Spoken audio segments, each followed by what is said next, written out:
sa simple na pasulyap-sulyap, nagpapapansin sa'yo.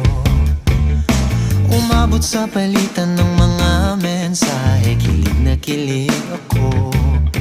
Kumusta, kain na, hello, magandang umaga. Ingat ka, pahinga, huwag kang masyadong magpupuyat pa.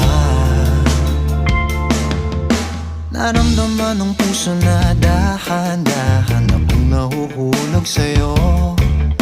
Sa kada araw natin na pag-uusap, meron nang